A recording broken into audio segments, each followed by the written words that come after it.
नमस्कार दोस्तों, स्वागत है आप सभी का मेरे YouTube channel mind study point पे। दोस्तों आज के इस वीडियो में हम लोग बात करेंगे MBA सेकंड सेमेस्टर के असाइनमेंट के ऊपर, जो दिसंबर साइकिल का असाइनमेंट है और वो असाइनमेंट है बिजनेस कम्युनिकेशन का। दोस्तों वीडियो में आगे बढ़ने से पहले मैं आप सभी का बहुत बहुत शुक्रिया अदा करना चाहता हूँ कि आप लोगों ने अपने काफ़ी सारा प्यार दिया मेरे प्रीवियस साइकिल के वीडियोज़ पर, और उसी तरह का प्यार इस साइकिल के वीडियोज़ पर भी ज़रूर से ज़रूर दीजिए। उम्मीद करता हूँ कि आप सभी को मेरा वीडियो से हेल्प मिलता होगा और आप लोग अच्छा स्कोर करते होंगे। तो दोस्तों वीडियो में आगे बढ़ने से पहले मैं आप सभी को असाइनमेंट से रिलेटेड कुछ गाइडलाइन बता देना चाहता हूं जो आपके असाइनमेंट के ऊपर बेस्ड है। तो पहला तो ये कि आप अपना असाइनमेंट में कोई भी डेटा कहीं से भी कॉपी पेस्ट मत कीजिए। आपको अपना असाइनमेंट पूरा यूनिक बनाना है, कॉपी नहीं आना चाहिए उसमें, क्योंकि आपका 1% भी अगर आपको कॉपी मिलता है तो आपको कॉपी केस मिल जाएगा। प्लैग बिल्कुल भी नहीं होना चाहिए, प्लैग फ्री असाइनमेंट बनाइए। आपको अपना असाइनमेंट बिल्कुल ही प्राइवेट रखना है, किसी को शेयर नहीं करना चाहिए, वो आपका कितना भी अच्छा दोस्त क्यों ना हो। मे बी वो आपका दोस्त आपका असाइनमेंट से जानबूझ के कॉपी आंसर नहीं कर रहा हो, लेकिन कुछ एक दो लाइन अगर उसने कॉपी करके पेस्ट कर दिया तो आपको कॉपी केस मिल जाएगा और उनको भी मिलेगा। और आपको जो वर्ड लिमिट दिया गया है 10 मार्क्स के लिए, 5 मार्क्स के लिए, तो उस वर्ड लिमिट में आप लोग मिनिमम 1100 वर्ड लिख सकते हो और 600 वर्ड लिख सकते हो मैक्सिमम। इससे ज़्यादा मत लिखिए। और मिनिमम आप लोग 450 वर्ड लिख सकते हो और 1000 वर्ड में 900 वर्ड लिख सकते हो मिनिमम। तो इन सभी बातों को ध्यान में रखते हुए आपको अपने आंसर्स को लिखने हैं। दूसरा कि आप किसी भी डेटा को कहीं से निकाल रहे हो तो उस सोर्स का लिंक शेयर मत कीजिए, किसी भी तरह का लिंक शेयर मत कीजिए अपने असाइनमेंट में। अगर आप करते हो तो विदाउट चेकिंग आपको कॉपी केस मिल जाएगा। अब बात करते हैं किस तरीके से असाइनमेंट को प्रिपेयर करें जिससे हम लोग अच्छा प्रेजेंट कर सके असाइनमेंट को और अच्छा स्कोर कर सके। तो पहला, आपको असाइनमेंट अच्छा प्रेजेंट करने के लिए आपको फ़ॉन्ट साइज़ बताया गया है, फ़ॉन्ट बताया गया है, तो उनको फॉलो कीजिए। जो आपका फ़ॉन्ट है एरियल या फिर टाइम्स न्यू रोमन का। दूसरा जो साइज़ है वो 12 का है। आपको आंसर लिखने के लिए एक फॉर्मेट फॉलो करना होगा जहाँ पे आपको इंट्रोडक्शन, बॉडी या कॉन्सेप्ट और कंक्लूज़न का फॉर्मेट यूज़ करते हुए आपको आंसर्स को लिखने हैं अपने 1000 वर्ड के लिए और 500 वर्ड्स के लिए। तो आप अगर इन सभी चीज़ों को फॉलो करते हो तो आपको अच्छा से अच्छा स्कोर मिलेगा आपके असाइनमेंट के ऊपर। तो ये सारे पॉइंट्स थे और ये सारे गाइडलाइंस थे जो आपके असाइनमेंट के ऊपर बेस्ड है, जो NMIMS ने भी आपको बताए रखा है। तो इनको आप फॉलो कीजिए और अपने असाइनमेंट को प्रिपेयर कीजिए। तो अब हम लोग अपने क्वेश्चन की तरफ बढ़ते हैं। तो हमारा पहला क्वेश्चन, जहाँ पे आपको एक नरेशन दिया हुआ है और आपको यहाँ पे कुछ टोन ऑफ कम्युनिकेशन के बारे में बताना है। तो यहाँ पे एक पैरा है कि बताया गया है कि Mihir is a communication consultant. Mihir एक कम्युनिकेशन कंसल्टेंट है, फेयरली एंड अननोन फील्ड, जो बिल्कुल ही अलग फील्ड से है। However her customers know how she makes a real difference in their way of reaching out to their clients. जहाँ पे उनके कस्टमर्स, उनको पता है कि मिहिर जो है वो किस तरीके से रियल डिफरेंसेस बनाती है अपने क्लाइंट तक पहुँचने के लिए। Mihir handles all the communication channel that her customers need to use in their business. Mehar हर तरह का कम्युनिकेशन चैनल को यूज़ करती है जिससे वो अपने कस्टमर तक पहुंच सके और बिजनेस ला सके। Their email communication, their social media communication, their web presence and literature that goes out from their offices. और हर तरह का ईमेल कम्युनिकेशन बोलो, सोशल मीडिया कम्युनिकेशन या वेब प्रेजेंस कम्युनिकेशन या लिटरेचर, जो भी उनके ऑफिस से जाता है बाहर। She also conduct training for her customers, और वो साथ में ट्रेनिंग भी कंडक्ट करती है अपने कस्टमर्स के साथ, so that they can use the strategy and make themselves effective, जिसके कारण वो अपने जो नेगेटिव पॉइंट्स है या फिर जो मिस आउट पॉइंट्स है उनको समझे और उसको समझ के उसे फिर से अच्छा बनाए और इस बार उनके सामने एक इफेक्टिवली स्ट्रैटेजी के साथ पेश करे। One basic tip that Meher likes to always follow and share with people is controlling the style and tone of communication।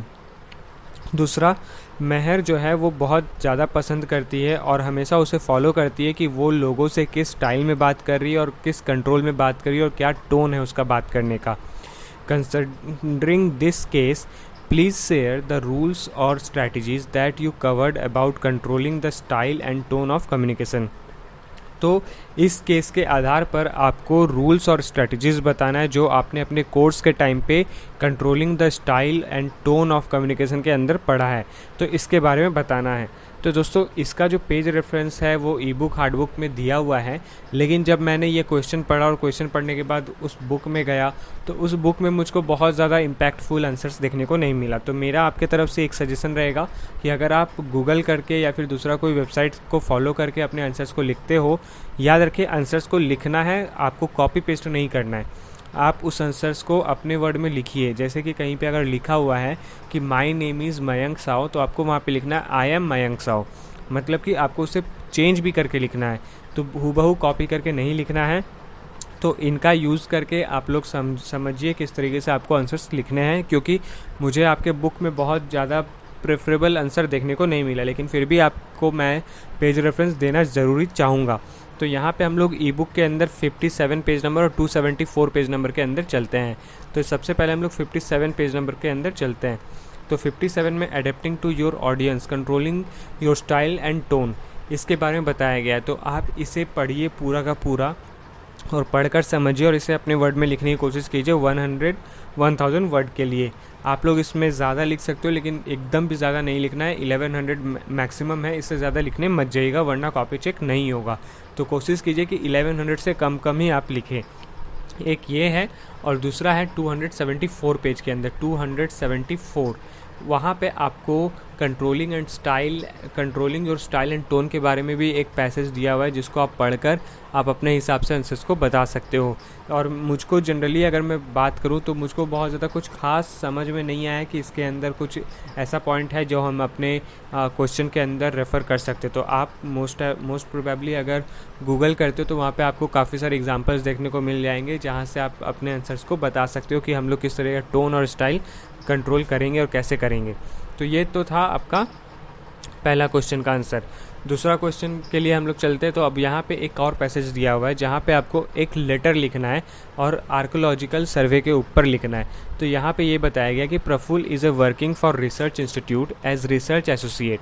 Praful एक वर्किंग रिसर्च इंस्टीट्यूट में काम करता है एज रिसर्च एसोसिएट पे आर्कोलॉजिकल प्रोजेक्ट्स के अंदर।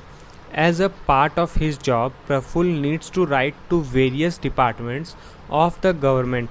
अब ये उसका जॉब का पार्ट होने के कारण प्रफुल को एक अलग अलग डिपार्टमेंट के अंदर governments for access to forts and geographical areas for research. तो उसको एक जियोग्राफिकल एरियाज़ का रिसर्च करने के लिए जो फोर्ट के अंदर है उसमें एक्सेस पाने के लिए उसे कुछ वेरियस डिपार्टमेंट में कुछ लेटर्स लिखने पड़ेंगे।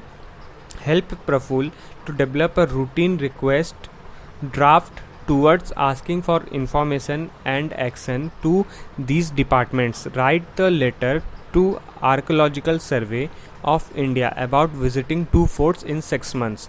तो आपको यहाँ पे एक आर्कोलॉजिकल सर्वे के आधार पर सर्वे ऑफ इंडिया के आधार पर आपको 6 महीने के अंदर 2 फोर्ट्स के सर्वे लेने हैं और उसका पूरा रिसर्च आपको लिखना है, रिसर्च आपको बताना है। तो ये रिसर्च करने के लिए आपको गवर्नमेंट से कुछ एक्सेस लेने पड़ेंगे। तो उन वेरियस डिपार्टमेंट्स में आपको एक लेटर ड्राफ्ट करना है और उनसे परमिशन लेना है कि मैं 6 महीने के लिए आपके इन 2 फोर्ट्स पे जाके रिसर्च करना चाहता हूँ और उसका कंक्लूज़न देना चाहता हूँ।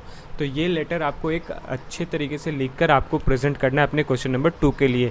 तो जैसे कि सभी को पता है कि ये लेटर लिखना है, तो यहाँ पे इसका कोई पेज रेफरेंस नहीं होगा और ना ही आपको गूगल में ज़्यादा कुछ मिलने वाला है। आप लोग थोड़ा बहुत हेल्प ले सकते हो गूगल से, लेकिन आपको कुछ भी नहीं मिलने वाला है एकदम से इससे रिलेटेड। तो आप कोशिश कीजिए, आप लोग बचपन से लेटर लिखते आ रहे हो और आपको आगे भी जाके काफ़ी जगह पे आप जब मैनेजर या फिर head delivery head ops head अगर कभी बनोगे तो आपको वहाँ पे लेटर्स भी लिखने होंगे जो अपने क्लाइंट्स को अप्रोच करना होगा।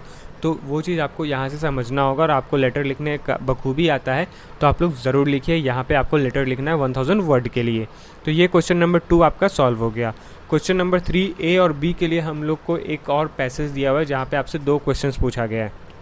तो यहाँ पे ये है कि सुमना इज़ हेडिंग HR।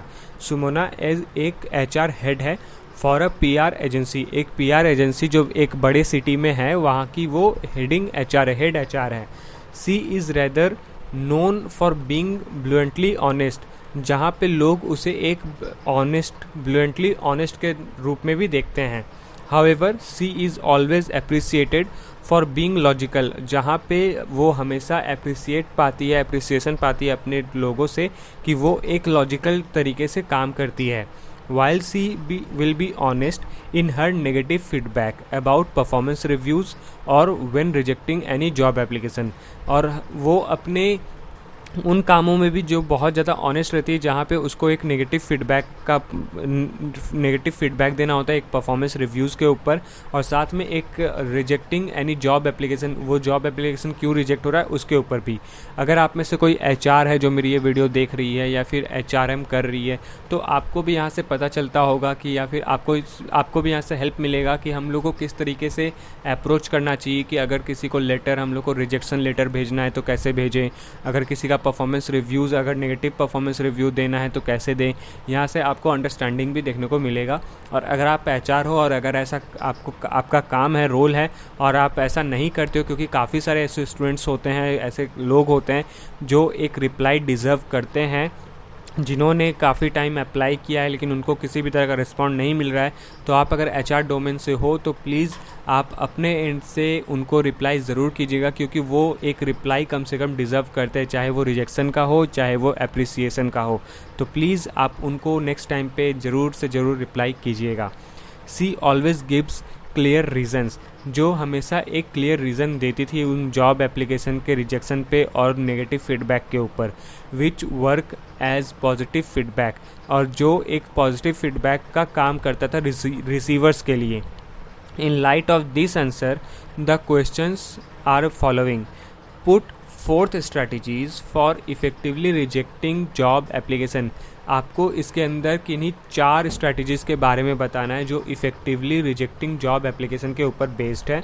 दूसरा, share strategy for sharing negative performance reviews. दूसरा, आपको नेगेटिव परफॉर्मेंस रिव्यूज़ का क्या स्ट्रैटेजी है उसके बारे में आपको बताना है. तो इसके लिए आप बुक भी फॉलो कर सकते हो और गूगल भी फॉलो कर सकते हो.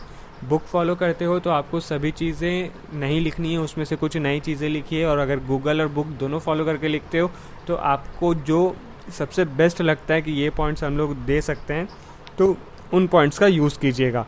तो हम लोग क्वेश्चन नंबर A की तरफ बढ़ते हैं. यहाँ पे पेज नंबर हम लोग देख लेते हैं 218 और 19 ई बुक में, और हार्ड बुक में 208 और 9. तो हम लोग ई बुक के अंदर चलते हैं 218 के अंदर. तो 218 में आने के बाद हम लोग को वहाँ पे सबसे पहले थोड़ा सा स्क्रॉल करने के बाद ही आपको देखने को मिलेगा गिविंग नेगेटिव परफॉर्मेंस रिव्यूज़. यहाँ पे आपको परफॉर्मेंस रिव्यूज़ का नेगेटिव पॉइंट किस तरीके से होता है वो चीज़ के बारे में आपको पता चल जाता है.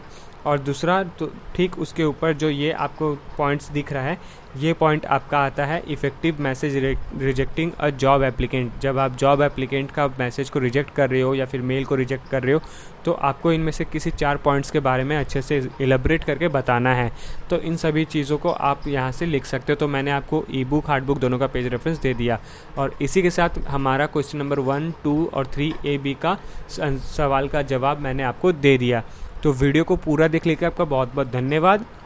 अगर आप चैनल पर न्यू हो तो चैनल को सब्सक्राइब करो, और साथ में इस वीडियोस को दूसरे ग्रुप्स में दूसरे लोगों को भी शेयर करो जिनको इसकी काफ़ी ज़्यादा ज़रूरत है. मैं कहीं पे लिंक अगर शेयर कर रहा हूँ तो आप भी उसको एक प्रायोरिटी समझें और उसे लोगों तक शेयर करें, क्योंकि आपके जैसे काफ़ी और भी लोग हैं जिनको इस वीडियो की नीड है. तो आप भी एक अच्छा काम थोड़ा सा करें.